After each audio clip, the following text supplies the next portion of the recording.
Bonjour, bienvenue à cette nouvelle chronique sur la COVID-19.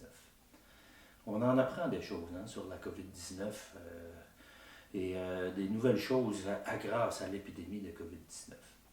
Par contre, dans un premier temps, je désire vous remercier car j'ai dépassé le cap des 500 vues sur les chroniques et dont plus de 200 vues sur la première chronique. Alors, c'est un nombre impressionnant de vues. Et en plus, j'ai dépassé le cap des 25 abonnés. C'est phénoménal. C'est un nombre gigantesque. Je ne m'attendais pas à avoir autant de gens qui s'abonnent à ma chaîne YouTube. Je vous ai encore menti l'autre fois. Je vous disais que si vous vous abonniez à ma chaîne, vous recevriez des notifications. Par contre, ce n'est pas tout à fait exact. Lorsque vous êtes abonné à ma chaîne, vous pouvez aller sur votre endroit privé YouTube et voir les chaînes auxquelles vous êtes abonné.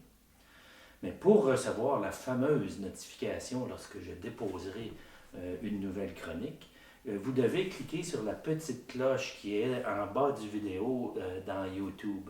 Donc, en cliquant sur la petite cloche, vous recevrez des notifications vous avisant que j'ai déposé une nouvelle chronique.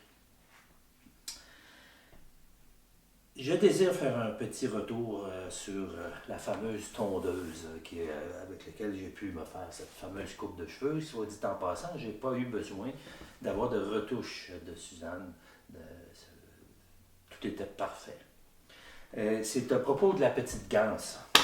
Plusieurs personnes m'ont contacté pour m'expliquer que la petite ganse était tout simplement une ganse pour attacher de façon sécuritaire le cordon.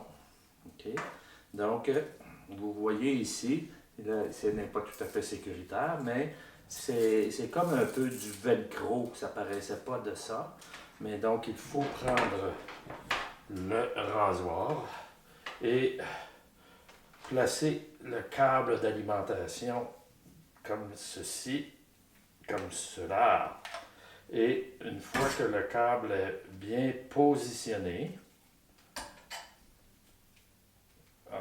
une fois que le câble est bien, nous pouvons prendre la fameuse ganse et attacher le câble. On passe ça dans le petit trou et on tire tout simplement comme ceci. Et après, on vient le coller ici, donc vous entendez. Et de cette façon, c'est beaucoup plus sécuritaire. C'est un peu le même principe que le petit fourreau pour les ciseaux pour ne pas se blesser.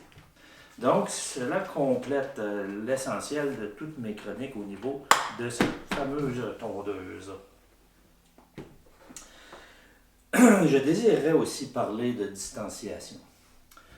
Dans une file d'attente aujourd'hui, la personne derrière moi était environ à 1,2 mètres. Que fait-on dans ce temps-là? Qu'est-ce que vous faites, vous, si la personne devant ou derrière vous n'est pas à 2 mètres? Si c'est la personne devant, c'est assez facile. Vous n'avez qu'à reculer parce que c'est vous qui êtes trop près de la personne devant vous. Mais si c'est la personne derrière vous, vous ne pouvez pas avancer, alors vous ne respecterez pas la distance avec la personne devant vous. Si vous avez des suggestions, vous pouvez les laisser au bas du vidéo. Laissez vos commentaires pour me dire comment faire ça. Parce que je n'ai pas encore trouvé. J'étais pendant environ 10 minutes dans une file d'attente et j'étais très mal à l'aise que la personne derrière moi soit si près de moi. J'ai aussi vu des choses surprenantes sur la distanciation. Il semble qu'en milieu de travail, le port du masque ou de la visière soit obligatoire si on est à moins de 2 mètres d'une autre personne, mais pendant une période de 15 minutes. Alors, je suis complètement confus. Je ne comprends pas. Et d'après moi, c'est préférable de porter le masque ou une visière, même si on passe juste quelques minutes à moins de 2 mètres d'une personne. Mais la meilleure solution, c'est de toujours être à plus de 2 mètres d'une personne. Donc, c'est mon commentaire dans ma chronique aujourd'hui sur la distanciation. Alors, je vous dis au revoir et à la prochaine chronique.